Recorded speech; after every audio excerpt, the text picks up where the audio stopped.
शिकारपुर की सब्जी मंडी छत्तीसगढ़ की सबसे बड़ी सब्जी मंडियों में से एक थी। वहाँ लोग दूर दूर से सब्जी खरीदने आते थे। माना जाता था कि वहाँ पर सबसे ताज़ी सब्जियाँ मिलती हैं। अरे भैया, भिंडी कैसे दी? जी भैया, 50 रुपये किलो। हाँ, 50 रुपया किलो दे तो रहे हो, लेकिन ताजी तो है ना? जी भैया, अगर यहाँ से ताज़ी सब्जी कहीं मिल जाए तो मैं आपको 50 रुपए क्या 100 रुपए वापस करूँगा। हाँ। अच्छा, ऐसा है तो मुझे 1 किलो दे दो। आलोक वहां से सब्जी लेकर निकल ही रहा होता है, तभी उसको एक और सब्जी वाले की आवाज सुनाई देती है। सब्जी ले लो, सब्जी ले लो, 30 रुपये की 2 किलो सब्जी ले लो। अरे भैया, आपने क्या कहा? 30 रुपए की 2 किलो सब्जी? क्या आपकी भिंडी सड़ी हुई है जो इतने सस्ते दामों में आप बेच रहे हैं? भाई साहब, जो आपने सब्जी ली है उससे अच्छी और ज्यादा ताजी है। विश्वास नहीं है तो खुद से देख लो।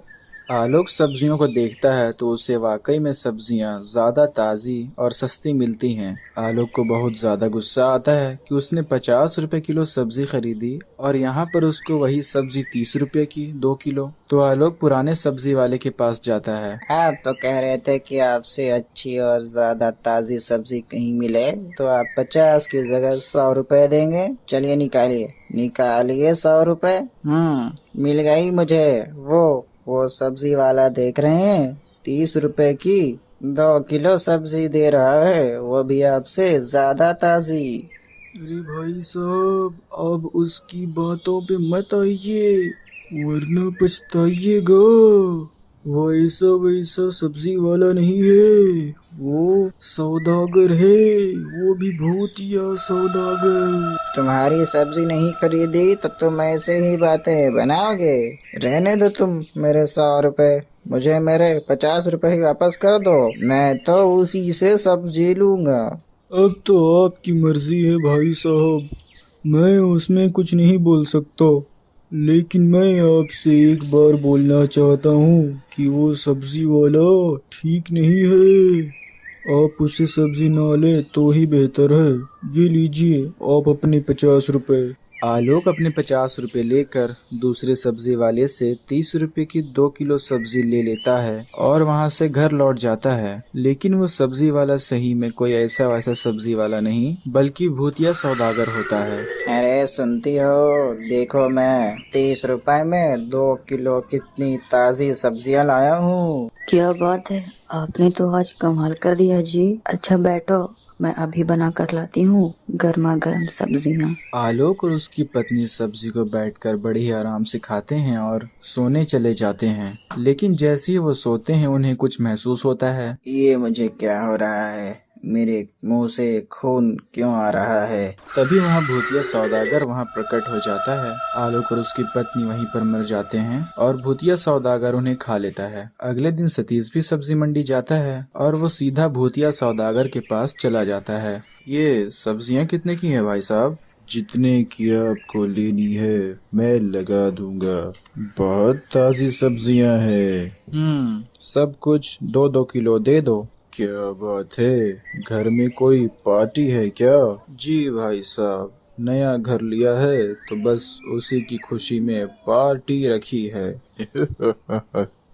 तब तो मैं आपको 2 किलो मुफ्त में दूंगा। आप बहुत अच्छे हैं, क्या आप भी मेरी पार्टी में आएंगे? जी बिल्कुल, मैं आपकी पार्टी में जरूर आऊंगा। ठीक है, पार्टी कल शाम 5 बजे है। सतीश वहां से जा ही रहा होता है कि उसे वहां पर दूसरा सब्जी वाला रोकता है और डरा डरा बोलता है, साहब साहब, मैंने पहले भी बहुत लोगों को समझाया है लेकिन कोई मेरी नहीं समझा और अपनी अपनी जान गंवा बैठे।